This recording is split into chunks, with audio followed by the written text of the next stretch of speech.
Hello, thank you for joining today's webinar.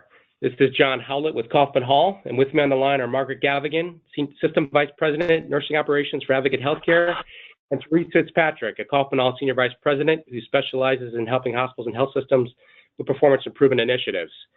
In her current role since 2014, Ms. Gavigan is responsible for a $600 million nursing budget and oversees nursing operations across the Advocate system. Dr. Fitzpatrick has 40 years of healthcare experience, and her areas of expertise include strategic management of clinical and administrative services, analytic and financial competencies, labor relations and contract negotiations, and strategic workforce optimization with a focus on developing clinical staffing algorithms based on advanced modeling and scheduling policy. Before we get into the presentation, I want to quickly review a few housekeeping items. Whether you're listening through your computer or via the conference line, all attendees will be in listen-only mode for the duration of the webinar. Those participating through their computer have the ability to send questions to us through the questions pane on your attendee interface. Simply type in your question and click send. At the end of the presentation, we will answer as many questions as we have time for. If your question is not addressed during Q&A, we'll be sure to follow up with you afterward. Please note that the presentation we'll be reviewing and other related material are accessible within the handouts area of the attendee interface.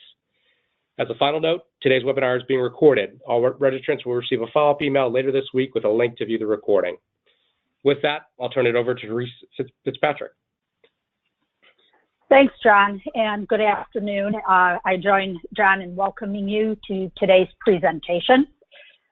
What we'll be reviewing is building the context for why staffing has been such an intractable problem, talking about what we refer to as the flaw of averages, so how using our current approach to budgeting and deploying staff has had some mathematical flaws. Running through with you the fundamentals of optimization science as it can be applied to the workforce. And let me make a quick note here. While we'll be using nursing as an example today for two reasons, one of which is it is one of the most complex departments, as you all know, to staff and schedule. But in addition to that, in most organizations, it's the largest workforce. Therefore, getting it right in nursing is a tremendous financial benefit to the organization. So I'll walk through the mathematics behind workforce optimization, do this in about 15 minutes, and then turn the presentation over to Margie to talk about how Advocate implemented and is sustaining the results of their mathematical workforce optimization modeling. So with that, John, if you could move us to the next slide. So clearly, this has been a significant intractable problem, certainly for finance departments, but being a former chief nursing officer, I can certainly attest to the fact that it is a daily operational issue, not just for those of us in the C-suite, but all the way through the nursing directors, managers, and charge nurses. And there's quite a bit of literature out there that demonstrates how the percentage of time in a day that those nursing leaders spend touching staffing and scheduling in some way, shape, or form, whether that's calling individuals in, sending folks home if the demand drops, or simply adjusting staffing at several hour increments throughout the course of the day. It is a mathematically complex problem. So I will argue and present to you today part of the reason that there is complexity in the system is that we are continue to use averages to drive our budgets and our deployment strategies.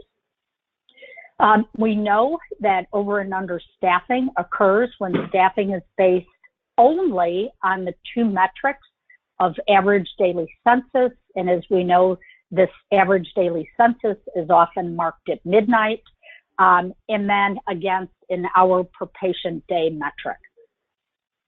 We'll also argue that there are a number of qualitative factors that need to be considered when right-sizing and right-configuring the workforce. So oftentimes, not using a full set of data, including scheduling policies and practices may often lead to unintended consequences. So we will make the argument for you today that in order to make significant improvement with the quadruple aim that we've been charged with in terms of better care, better quality outcomes for our patients and consumers, better caregiver experience, all at the lower cost, and being mindful of the fact that in our very large systems, this needs to be done across a number of organizations within the system, that we need to use data-driven strategies in order to achieve these results. So John, to the next slide. So the approach that I'm going to describe for you this afternoon is really based in logistics science. And quite frankly, healthcare, and particularly the labor side of healthcare, has been a little bit late to deploying some of these approaches. They are widely used, so this sort of logistics science is widely used in industries like the airlines and package delivery. And in fact, many of our supply chain solutions, particularly if and when we partner with large suppliers like an Owens & Minor or a Cardinal, underneath their deployment strategies, they use similar sorts of math. So I'm going to show you an example today that was documented, reported in the Wall Street Journal a couple of years ago now, where UPS actually set about to solve a really complex problem for them. And that was, how does that makes about 120 stops a day, how do we figure out how to order those stops in order to meet our business outcomes? So as you might imagine, for UPS, those business outcomes were things like the least amount of miles driven, lowering their petroleum costs, less wear and tear on the vehicles, getting packages to their destination on time, those sorts of things. So what they set about to answer is how many alternatives exist for sequencing these stops. So John, if you can show us the answer to this question. So this answer that you see upon the screen right now with all of those tens of zeros are literally the number of possible ways mathematically that 120 stops can be ordered. The challenge, however, is to figure out among all of these possibilities what is the best answer out of this myriad of solutions. So when you put this in perspective, they set about to optimize 120 stops. Imagine in an organization the size of Advocate that has over 10,000 nurses, what the answer to the appropriate scheduling for that many nurses might be. So John, on to the actual, what we would argue is part of the reason why this has been so complex. So if you were a manager on a med-surg unit, and the results that you're seeing here are actually what the demand looks like for a 30-bed orthopedic unit. So when we build a budget and our staffing grids and our deployment strategies based on that ADC, here's what it feels like to that nursing leader. So as you see, 2 days illustrated on this slide. And the red line that you see across is a budget that they built for a census of 25 patients. And then what you see in the blue lines that sort of are all over on these two graphs are actually what the actual demand, how demand actually behaved on both the Tuesday and the Thursday. And the green lines that you see are the standard deviation above and below those averages. So here's the result of that. And here's why there's so much chaotic activity that surrounds the deployment of staff each day.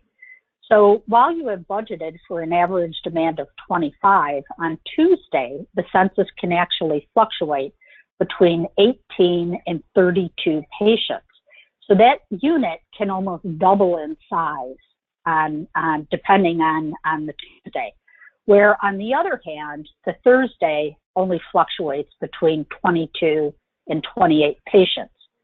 So the question, obviously, that needs to be answered is what is the right level of staffing given those various demand patterns? So John, if you can move us into the math here. So we use linear programming and a variety of other statistical analyses, including maximum likelihood estimation for the demand. We use integer programming and stochastic modeling to build optimization models. So let me run through just a very quick review for those of you who may need a reminder in terms of linear programming. So as you know, linear programming is one of those interesting maths where you actually start with the end in mind. So you identify those business outcomes to which you are attempting to optimize.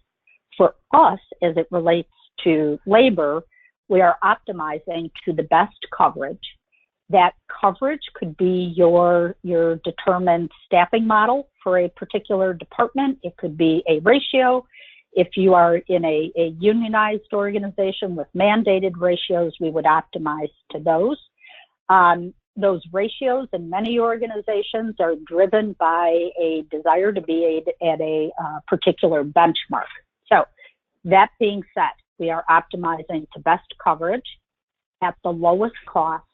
And then it's really important that we look at staff engagement as a third but trailing indicator in terms of our business outcomes.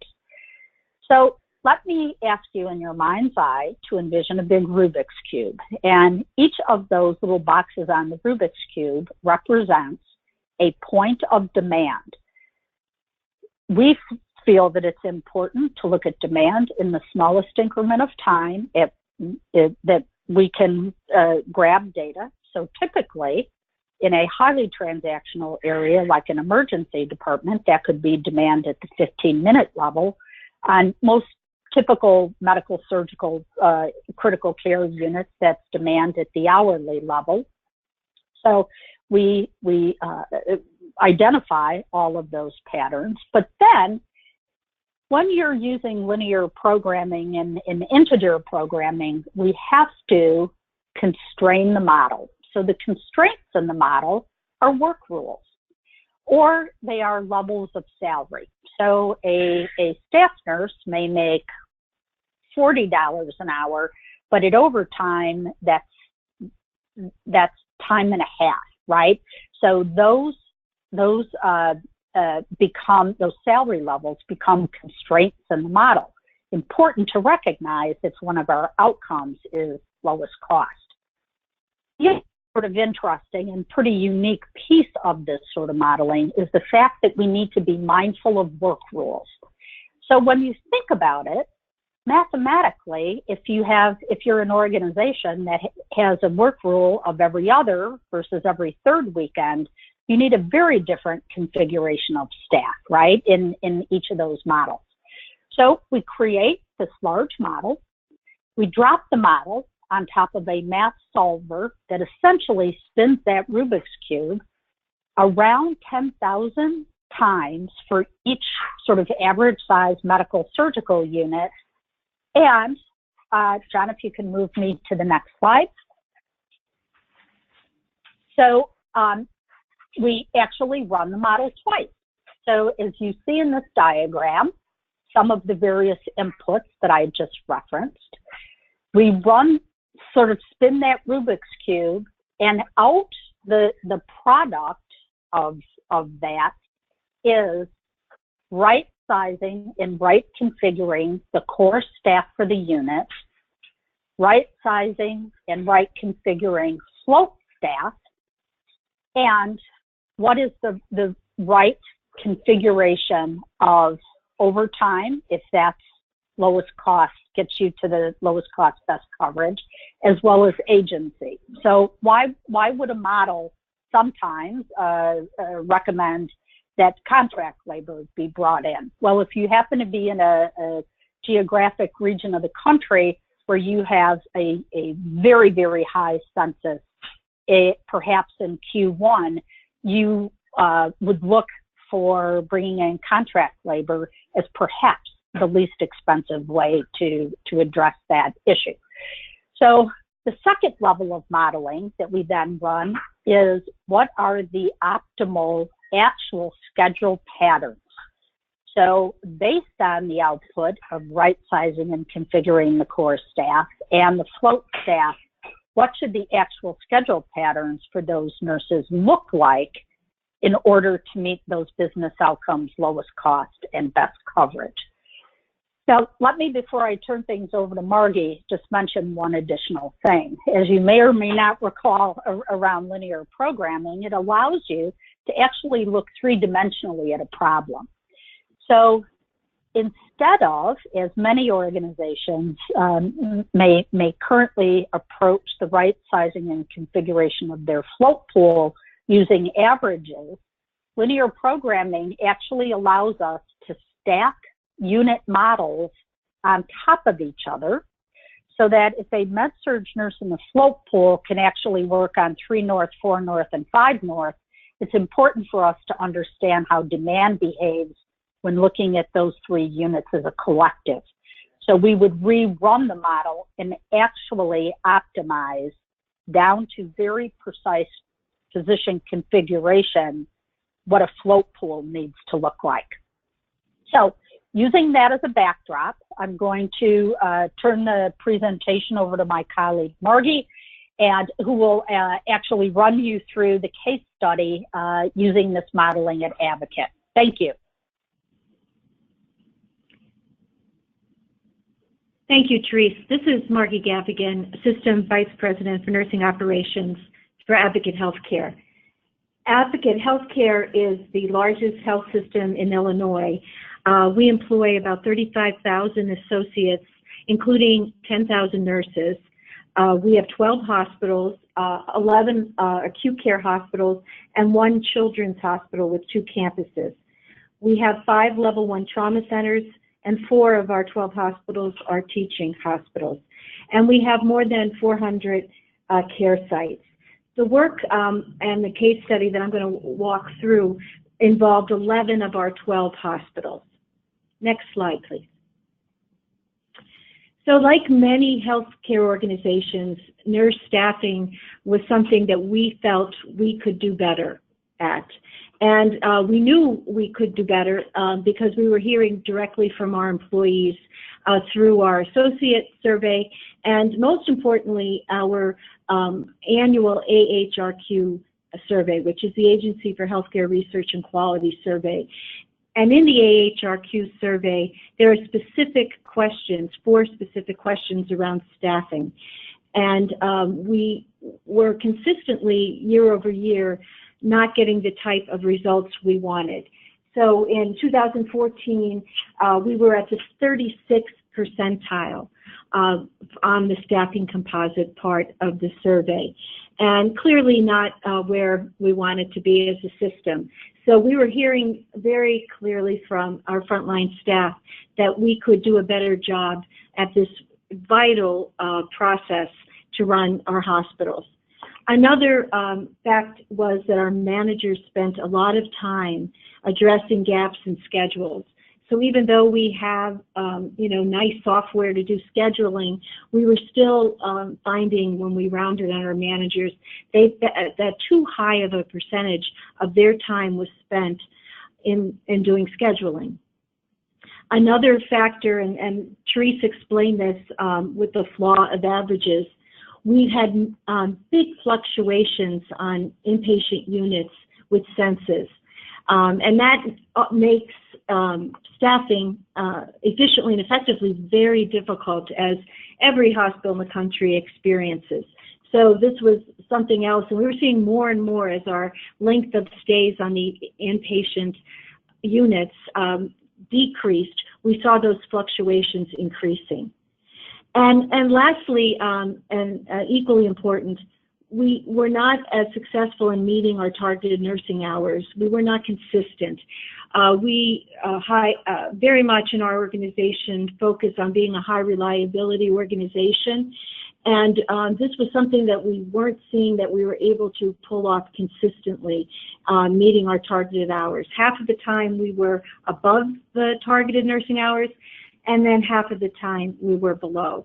So clearly this was a great opportunity for us across the system, and these were the reasons for the actions that we took. Next slide. So what did we do? Well, Therese talked about the optimization, but I can talk a little bit maybe less scientifically. Thank goodness Therese did that part of the presentation. But she talked about the modeling, and we modeled staffing and put models in place for 110 units across our system. So this was definitely a complex problem that we had to use advanced mathematics, and that's really the terrific work that Therese and her team did for us. Along with that, we had to execute on the models, and so we needed to develop some standard work, some standard practices in order to have the best execution of the models. So we did spend a lot of time with our managers, directors, and staff representatives on standardizing staffing practices, procedures, and also scheduling. And all of this obviously was so that we could build more effective staffing, but also we didn't have a large percentage of our nursing workforce were not what we would consider flexible workforce. They were more core nurses. And we saw that with the fluctuations in patient census that we were experiencing, we really needed to build a more flexible workforce across our system so that we could better serve our patients and better match our clinical resources to patient demand. So these were really the tactics that we took to improve our outcomes. Next slide. One of the key parts of this work after the development of the models and then the standardization of processes across the system around budgeting, scheduling, deployment, and assignment, we knew it was going to be very challenging to sustain this work. And so a key part of our work included from the beginning what we affectionately called the ecosystem approach, was bringing together important disciplines to implement and sustain these better processes. So clinical leadership was needed, obviously, on the nursing side. We focused first in nursing. We needed our finance colleagues, our IT colleagues, human resources, and clinical education. And I can tell you that right now, we've been working on this for three years. These ecosystem meetings started about 2.5 years ago, and they are still in full force and making a difference. So we, at each of our hospitals on a monthly basis, bring together representatives from each of these departments. In the beginning, I will tell you, we in some of our hospitals, we met weekly when our outcomes were not as good and our processes were not as standard. But minimally on a monthly basis, we have different metrics depending upon the department, but we have the standard metrics across the system we look at, and each of these areas report off on their part and what their role is in improving the metrics.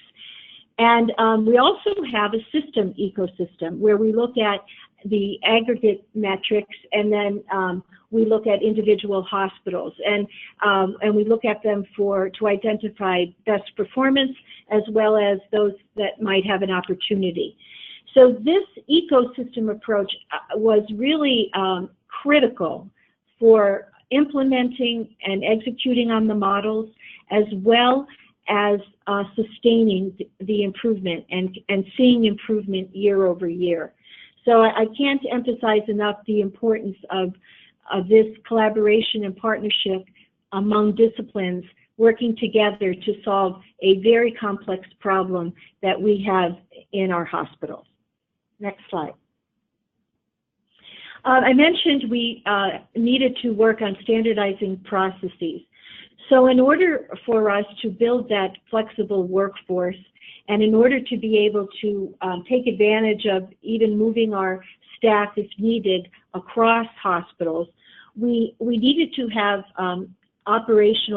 standard operational staffing and scheduling practices.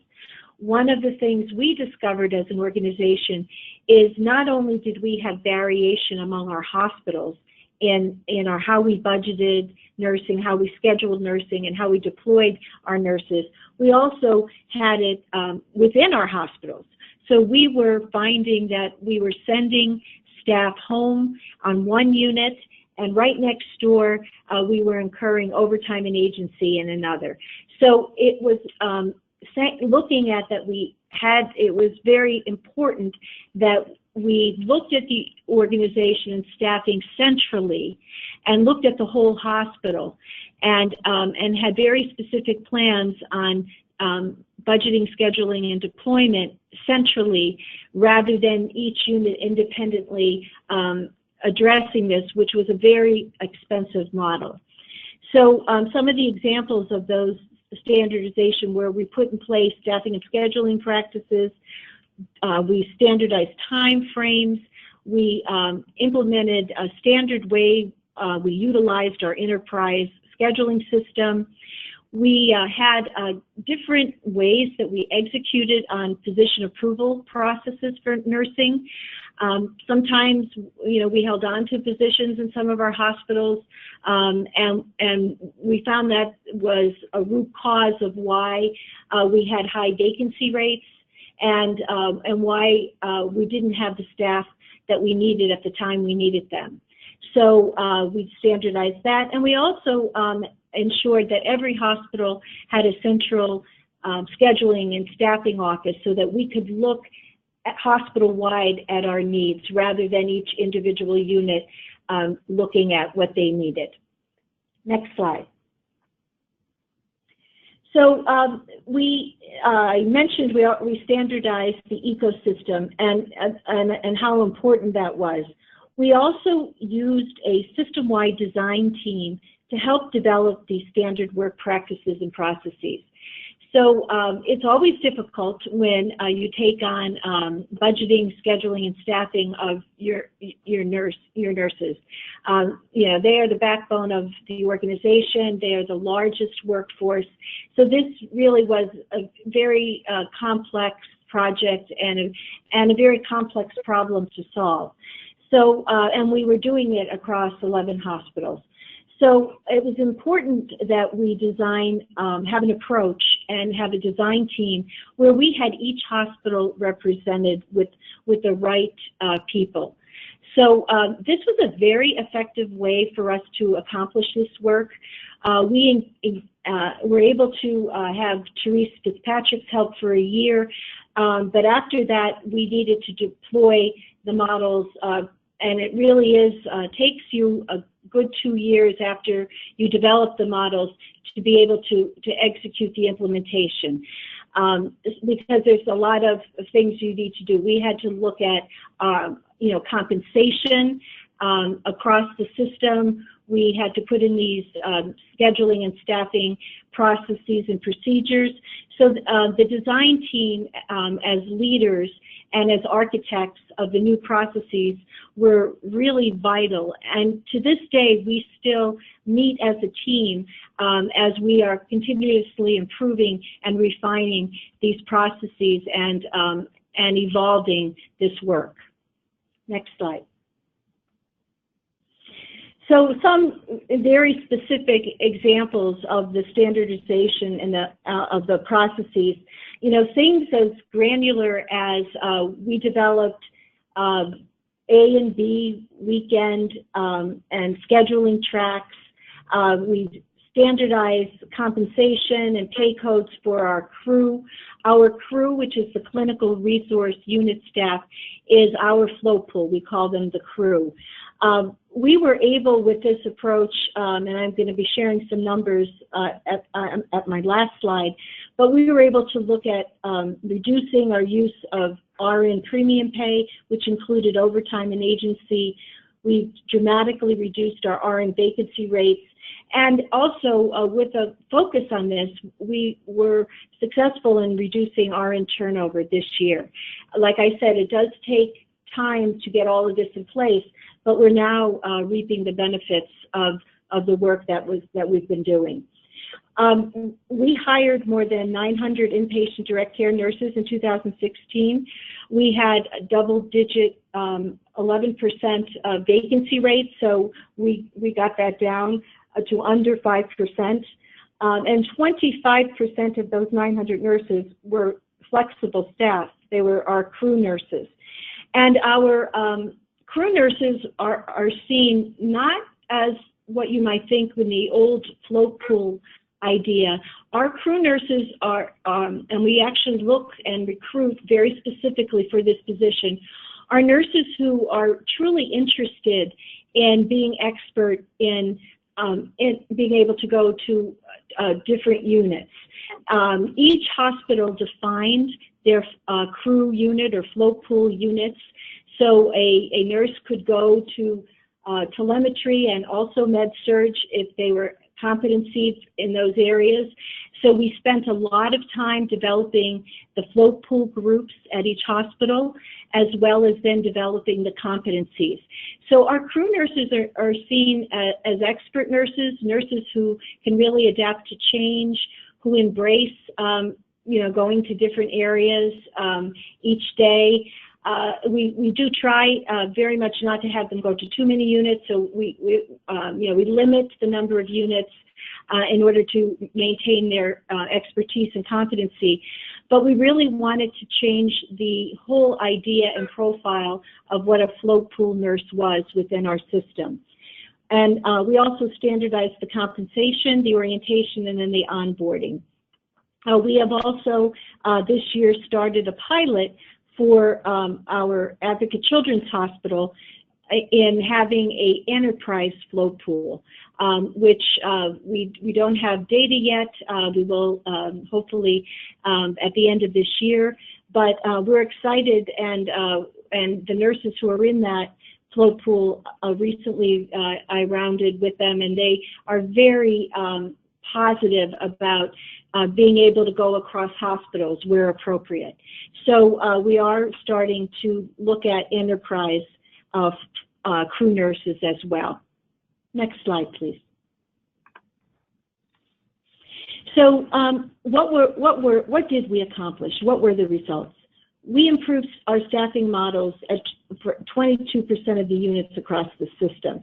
So, when you go in this, you definitely would like to see, a reduction in cost, no question.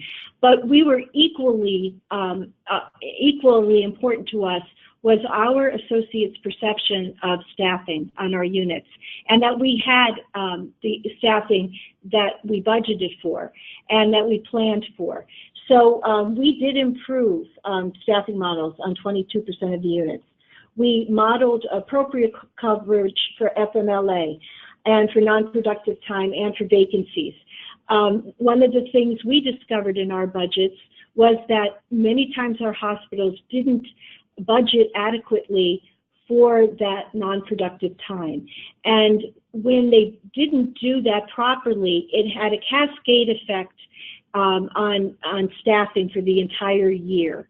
So we improved that and developed standard budgeting guidelines in combination with our finance colleagues.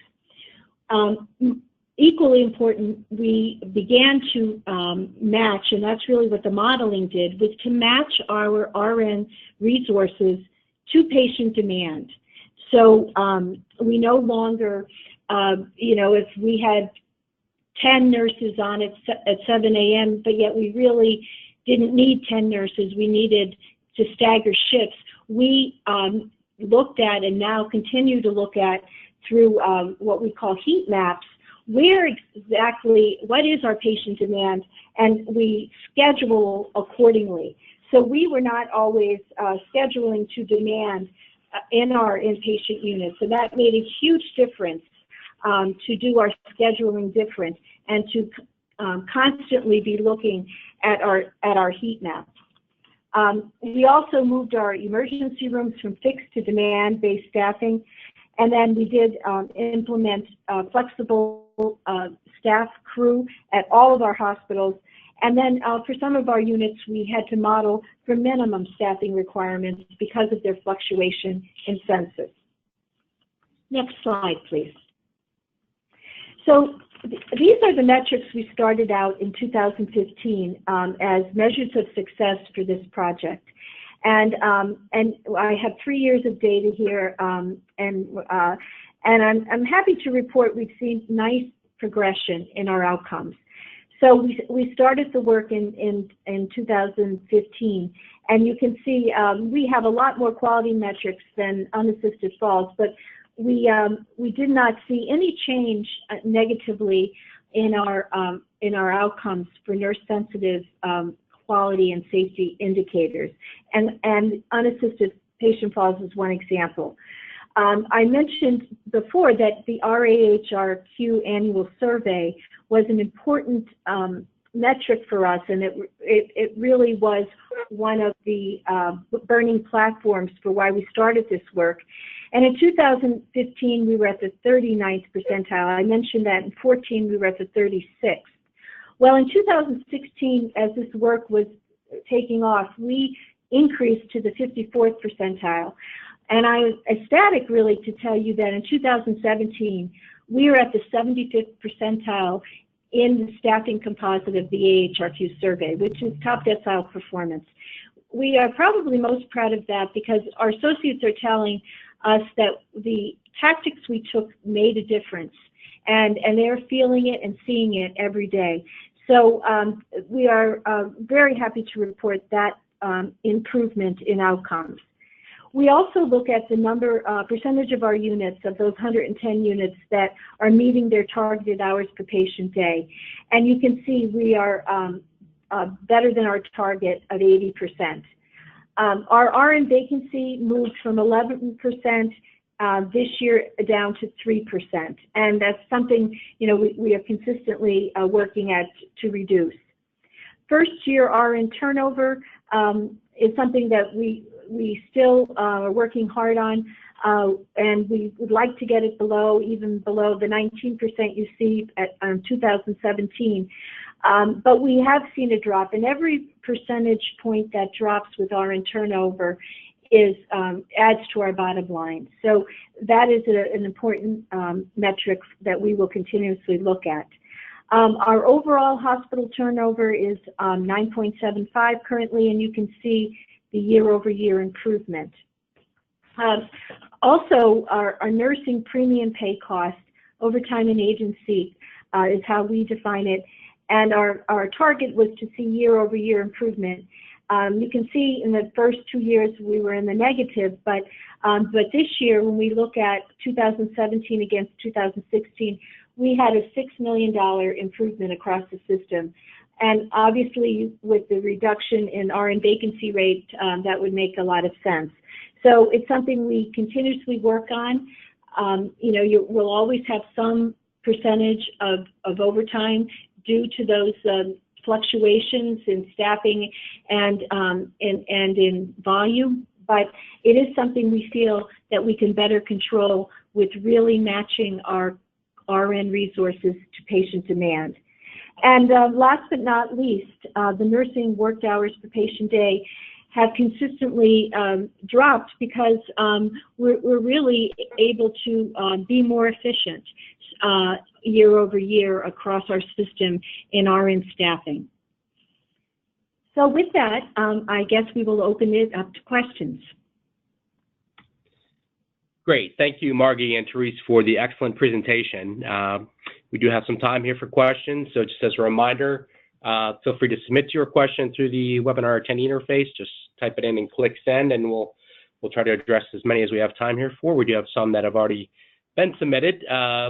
First question would be for Therese. Therese, can you tell us more about the analysis and the tools you're using to do the modeling work, and in particular to help move the ED from fixed to demand-driven staffing? Can you comment on that a little bit further? Sure. Referring you back to the math and statistical analyses that I referenced early in the presentation, at Kaufman Hall, we have developed optimization models that are able to accommodate all of those constraints and variables that I referred to. Typically, we would work with an organization in much the way that you've heard Margie describe in terms of the modeling. As organizations evolve and units change and models of care change and work rules change over the course of years, we find that there may be a need to remodel 20 or fewer % of units. So what would cause a need to remodel? A critical care unit becomes a telemetry unit or those sorts of things. And again, because those are pretty big changes, that is oftentimes fewer than 20% of the units. As we work with organizations, because this is a pretty specialized technology, most hospitals don't necessarily want to build or maintain or manage these sorts of applications. We would oftentimes drop in for a couple of days during the budget process to do that remodeling for those limited units on behalf of the organization. So that way you're continuing the optimization and also doing a quick check on if deployment strategies are continuing to be rolled out in a way that supports modeling. Thanks for the question, John. Great, thank you. This next question would be from Margie. A couple of attendees are curious if you may have implemented a different pay scale for the crew nursing staff. Can you comment on that at all, Margie? Yes, I can. Yes, we did, and the crew do get paid a 10% increase in base salary because of their ability to go to different units. So yes, we did. We thought that was important in recruitment of the nurses, and it has been effective in recruiting, as well as the expectations that we place on the crew nurse. I think it's important. Now, I will tell you, if a crew nurse has less experience, we still look at experience and certain factors from a human resource standpoint when we figure out the base salary of a nurse, like any other organization. But then once we figure out based on their level of experience, then we will put the 10% on that. So there is a difference because of their ability to be able to move across units. Mm-hmm. John, if I can just add one quick comment to embellish Margie's response. So I think one of the critical things to listen for in her response is the fact that they changed the alignment and the motivation for those crew nurses. So oftentimes you'll see float pool salaries based on staff's availability, and that's not necessarily motivating and aligning their incentives to become more flexible. And advocates defined that notion of flexibility as the ability to move not just within units within a single entity, but for some of the nurses be able to move across the enterprise as well. So they aligned their salary structure with the new way of thinking about flexible staffing. Great, thank you both. Another question, we have a scheduling system. How does this approach interface with that system? Can you comment on that? I'd be happy to have one. So optimization modeling is truly schedule system agnostic. If you think about it as sitting upstream of your scheduling technology or deployment technology, it's really around mathematically right-sizing both the core staff and float staff. Therefore, the results of the model can be dropped into any scheduling system. The interesting thing to note is that many organizations already have pretty robust and sophisticated scheduling technology, yet these problems persist. Therefore, sort of the moral of the story is you can't schedule your way out of some of these issues that Margie talked about in the presentation. So long answer to that short question, but it is scheduling system agnostic. Great, thank you. We have another question. Is patient acuity considered in the modeling?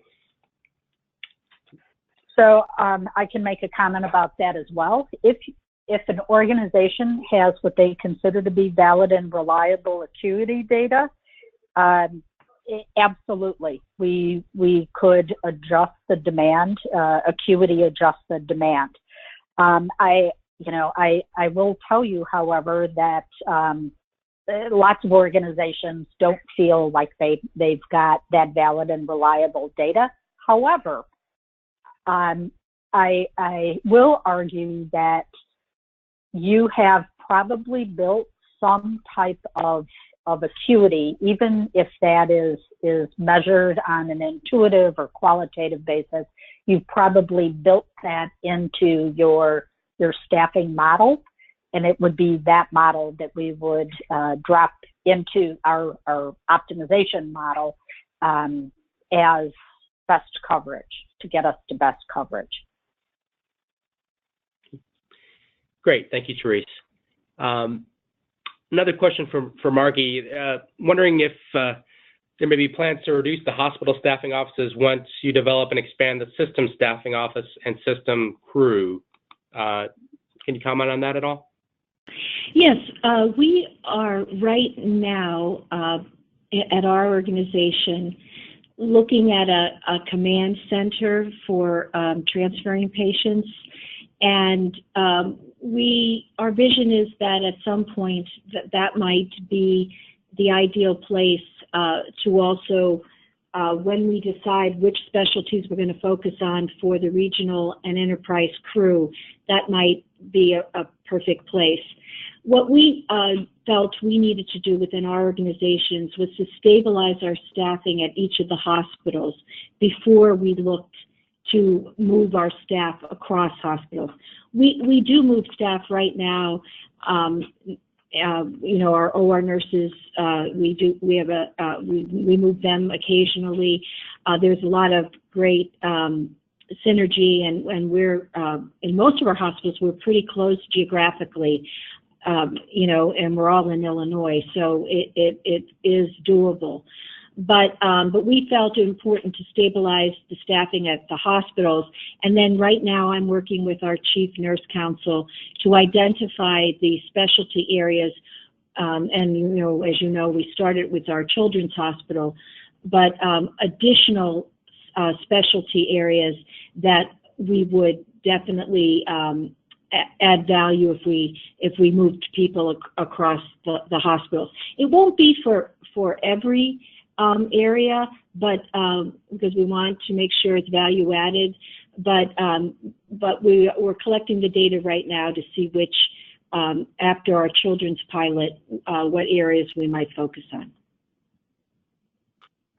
Great, thank you, Margie. Another question for you. An attendee is curious, are your facilities unionized, and if so, how that might factor into the equation? We do not have RN union we have no unionized hospitals for the registered nurses. Very good. Thank you. I will add to that, although I can certainly, I'm sure, be done in a unionized environment. But this project, because of the great and continuous approach to talking to our managers and directors, was, and we really, when we developed the models, we went back to those managers and directors, and of course the chief nurses, several times. So this was done with them, and with, we talked about the math, and the math is really important. But also what was equally important were the interviews that we did on site, and we spent a lot of time on site understanding the physical configuration of each of the units and the nuances, because staffing is, as we all know, is an art and a science. And we didn't feel that we had put enough science into it, and that's why the mathematical, complicated math was so important. But also, we needed to understand the nuances that go into staffing. So if your unit is configured a certain way, that affects your staffing, and we had to take all of those factors into consideration. So it truly was looking at staffing as an art and a science. Great, excellent point. Another question, attendee is wondering, do you pre-schedule your crew nurses on your nursing units, or are they deployed each day as needed? Can you elaborate on that? Sure. We do both. So our crew nurses self-schedule. The way our algorithm works for the scheduling process is our core nurses in the different A and B groups, they get to schedule first. So the core nurses schedule first, and then the crew schedule second. And the crew gets to self-schedule for the units that they know that they go to, but we always have. They always know that we might pull them, So and that's okay. That's why their ability to go to other units is why they're compensated a bit more. So. We find that, because things happen, we occasionally do have to pull them the day of. But to be honest, it's not, we track that. And because we're doing a better job of pre-scheduling and planning ahead, we don't find that we're having, to pull them very much. But yes, we will if we need to, depending upon the needs of the patients. Great, thank you. It looks like all the questions we have for today. So at this point, I will go ahead and wrap us up. I want to thank Therese and Margie again for sharing their excellent insights with us today, and thank the audience for your participation. Hopefully you found this information helpful in advancing your thinking about opportunities to evolve your approach to clinical staffing. If you have additional questions that come up after today, feel free to reach out to us at the addresses indicated on screen. And also want to note that Dr. Fitzpatrick will be in attendance next month at both the Health Management Academy CNO Forum in Dallas, April 9th through the 11th, as well as at the AONE annual meeting in Indianapolis later that same week. So if you or colleagues in nursing leadership are attending either event, we'd welcome the opportunity to connect with you and talk more about the concepts that were discussed today. So thank you again for your participation, and we'll talk to you again soon.